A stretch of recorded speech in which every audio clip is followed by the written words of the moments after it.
President Marcos, nagkausap na ba ulit kayo amid sa mga nangyayari na ito? Wala. Hindi naman kasi kami talaga nagkausap niyan. Hindi kami magkaibigan. Unang-una, nagkakilala lang kami dahil naging running mate kami. So, bago pa man kami naging running mates, hindi na kami nag-uusap. Nagkausap lang kami during campaign at dahil sa trabaho noon. Banda ngayon, hindi na kami Pero nag-uusap. kailan po yung last na Ang kaibigan ko talaga si Senator Amy Marcos. Kilala niya ako since 2012.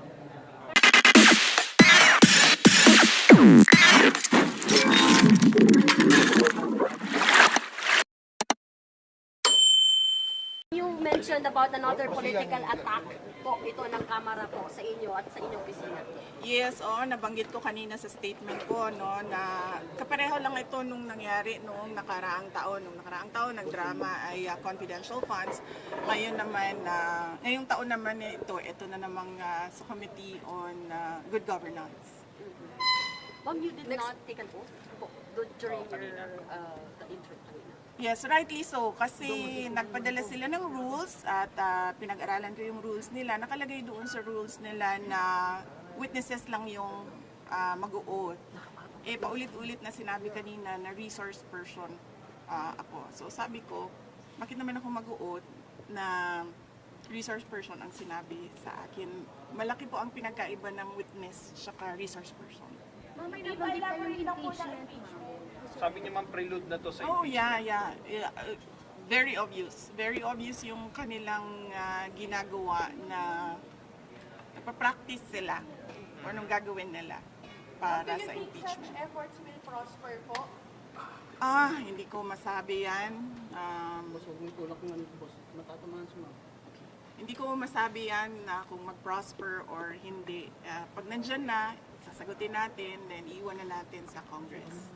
Ma'am, pero hindi po ba kayo sa mga binanggit sa privilege speech, yung gagawin nilang basihan for the, sabi ninyo ay impeachment possible, ano po yung magiging tugon po ninyo doon sa mga nabanggit kanina?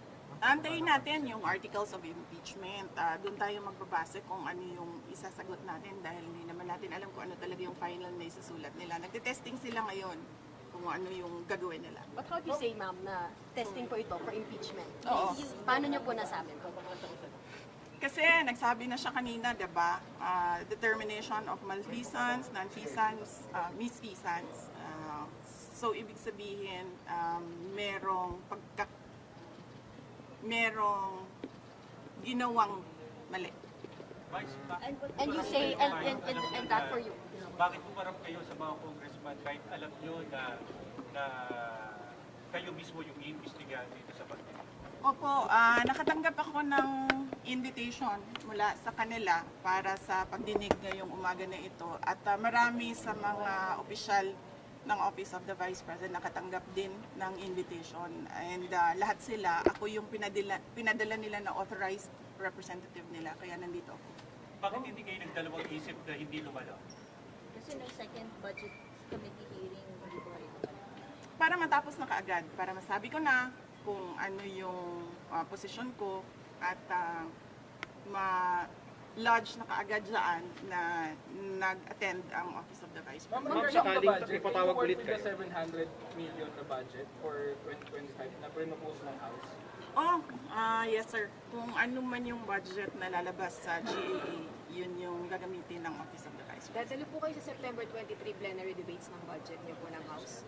Hindi pa namin nagpag-usapan sa opisina kung ano yung gagawin para sa plenary debates.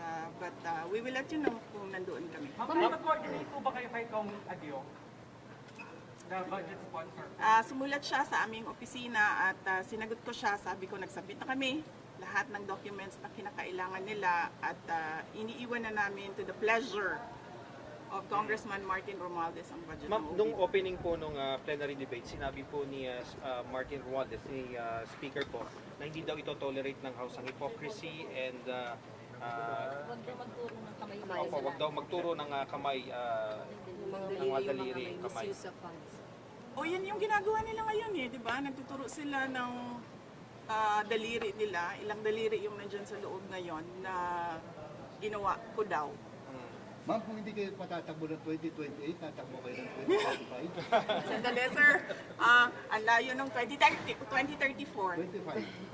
20, ito, hindi ako tatakbo sa 2025 elections. Magpapahinga ako for midterm elections. Ma'am, ang nasabi pala ni Speaker is yung hindi daw niya ito-tolerate ang hypocrisy and evasion. Ano pong reaction niyo doon? Pero wala naman po siyang pinangalanan. Malamang ako yon dahil tinatanong ninyo ako ngayon about sa kanyang speech at sinasabi ko kung ano yung ginagawa nila ngayon dyan sa loob, yan yung inilarawan niya sa kanyang speech. Ma'am, you requested the committee to terminate this minsan hearing. lang. Oo nga, oh. Ma'am, you requested. Thank you, Wala ma'am. na tayo, lunch break na. Thank you, ma'am, for accommodating us. Ma'am, you requested the committee to terminate na po itong hearing. Why? Oo, kasi yun yung posisyon ko. Nagpa-practice sila kung ano yung kakagat sa impeachment. Kahit anong gawin nila, wala talaga kaming ginawang mali sa Office of the Vice President. Yan ang rason kung bakit ayaw pumunta ng mga tiga-Office of the Vice President. At sinabi nilang ako na lang yung ipapadala nila. Ma'am, sa next hearing, Notice of disallowance. Sagutin niyo na po ng OBP yung notice of disallowance. May 6 months kami. When do you plan namin to submit po? I think January ata yung... I do not have the timelines right now, sorry. ma'am, sa next hearing nitong good government, attend pa ba kayo or enough na yung kanina? Magdedepende yan sa kung anong gagawin nila sa loob ng committee. Ma'am, yung ibang congressman nagsasabi po na wala naman daw po silang usap-usapan about impeachment. Sa inyo lang daw po nanggagaling yun pong impeachment na allegations. Naku, sino tiga-inquirer dito? Why, ma'am? Wala dito? Kasi last year, di ba, lumabas na yung interview ni Congresswoman Franz Castro at sinabi niya na may impeachment at sinabi niya yung 3 na grounds for impeachment.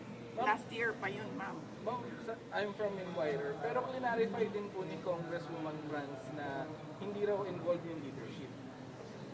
Sabi niya po, hindi raw involved yung leadership dun sa... Hindi naman kailangan kasi talaga involved yung leadership. So bakit siya nagde-deny? It's enough na pinag-uusapan ng mga members of the House of Representatives ang impeachment. Hindi naman kailangan involved ang leadership. Pero ano sinasabi ng mga kaibigan nyo? Ongoing pa rin ba yung usapan sa impeachment? O paano ba? Ano sinasabi sa inyo ng mga close friend nyo dito sa House? Ang sinasabi sa akin ng mga tiga Mindanao, ang sinasabi sa akin ng mga tiga Mindanao ay pinag-uusapan talaga ang impeachment. At kapag tinatanong sila kung anong mangyayari sa 2028, ang sinasabi nila si Speaker Martin Romualdez daw ang candidate for 2028. Ma'am, Si amid all... President Marcos, nagkausap na ba ulit kayo amid sa mga nangyayari na ito? Wala. Hindi naman kasi kami talaga nagkausap niyan. Hindi kami magkaibigan. Unang-una, nagkakilala lang kami dahil naging running mate kami. So, bago pa man kami naging running mates, hindi na kami nag-uusap. Nagkausap lang kami during campaign at dahil sa trabaho noon, banda ngayon, hindi na kami Pero ma'am, kailan po yung last na Ang kaibigan ko talaga si Senator Amy Marcos. Kilala niya ako since 2012. Pero ma'am, kailan po yung naging last na pag-usap niyo po ng Nung nag-tender ako ng resignation, yun yung last na nagkausap kami ni President Ma'am, do you Marcos. think kung si President Marcos magsalita para sa inyo on behalf of you, baka maayos kaya itong nangyayari dito sa Kongreso? Alam nyo, kasi madami hindi nakakilala sa akin, pero mag-share ako konti ng ugali ko. Hindi ako humihingi ng tulong. Alam yan ng tatay ko, naging mayor siya, naging president siya. Hindi ako humihingi ng tulong talaga. Kaya nga kanina kung nakita ninyo, lumapit ako kay Congresswoman Gloria Arroyo. Sinabihan ko siya, ma'am, huwag ka na magpa-stress. Dahil dito sa ginagawa nila sa akin, kaya ko ito. Don't stress yourself about it. Yan din ang sinabi ko kay Congressman Marcoleta. Ma'am, sa gitna po ng lahat ng ito, how are you po? How do you feel about what's happening right now? And you mentioning even about the impeachment complaint or possible. Iniisip ko lang na kapartihan ng journey ko as a government official, yung lahat ng nangyayari ngayon. Ma'am, sa tingin niyo po may hand si PBBM sa nangyayari ngayon dito sa Congress? Actions against you and the Duterte family. Sa tingin niyo may hand si Pangulo? Ma'am, hindi ko sagutin yan kasi sarcastic yung sagot ko dyan. Next. So, kumusta si Presidente Duterte? Kumusta yung mga advice niya sa inyo sa nangyayari ngayon na Bibi? Okay naman ata siya. Hindi kami nagkakausap ni former President Rodrigo Duterte. Pero sinasabihan ko lagi yung mga nakapalibot sa kanya, nasabihan siya na huwag pa-stress sa nangyayari. Tulad ng sinabi ko din kay Ma'am GMA kanina. Ma'am, may regrets ba kayo na sumama kayo sa Unity kasama si President Marcos? Medyo mahaba kasi yan eh. It needs a sit down. Sit down tayo, ma'am. Ano ma'am? Opo kaya. Anyways, May basihan ba yung sinasabi niya this is targeted para sa 2028, hindi kayo iboto ng mga tao? May basihan ba yun? May plano na ba kayo sa 2028, ma'am? O siya nagsabi. Yung Pero kayo ba? sino yun? Privilege speech. Yes, yung nag-privileged speech. Siya yung nagsabi Pero kayo, ma'am? na huwag pagkatiwalaan.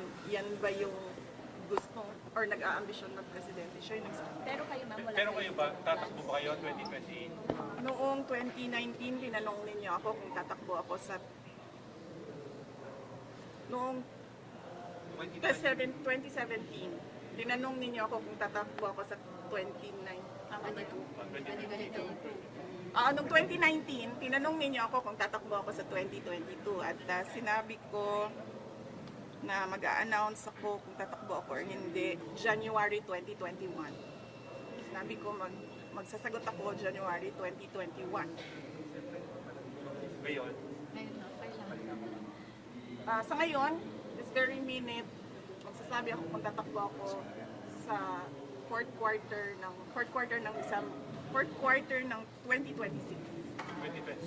Bibi, sorry to ask this question. Nagsisisi po ba kayo hindi niyo sinunod yung payo ng tatay niyo about sa pagtakbo? Hindi niyo That is a very good question. It needs a sit down. Bibigyan kita ng pakonti ngayon. Naririnig niyo si PRD, di ba, ngayon? Nagsasabi siya, huwag ka tumakbo, President.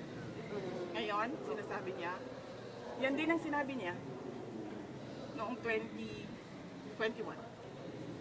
Huwag ka tumakbong President. Kasi nanggaling na ako dyan, sabi niya, hindi siya madali na trabaho. Maawa ako sa iyo. He never said na run for President. Pero ma'am, never again na po kayo to team with the Marcos. may sasabihin pa si ma'am, sorry. Yes, I am. Pero ma'am, mga never again na to team with the Marcoses. Never again. Why, ma'am? Sit down tayo. Sige ma'am. Kailan niyo gusto ma'am? Sa baba po yun. Sa baba ma'am. Ma'am, last question na lang. You kind of turned emotional when we asked you kamusta ka na kanina and you not asking for help to anyone, even kay CGMA, kay Kung Ma'am. makikita niyo, di ba, kahit asawa ko wala siya dito. Hindi ako tao na humihingi ng tulong. Sinabihan ko lang yung asawa ko kanina, sabi ko, maganda ka lang. Kasi sabi niya magluto ako, sabi ko, okay, sige magluto ka lang for dinner. Sit down natin ma'am. Kailan ma'am? Sit down. Ma'am, kailan niyo sit down? Sharean na lang kita. Joke lang. Ma'am, sharean ko sila. Pag ano na, ayusin na namin. Ayusin namin. Salamat po.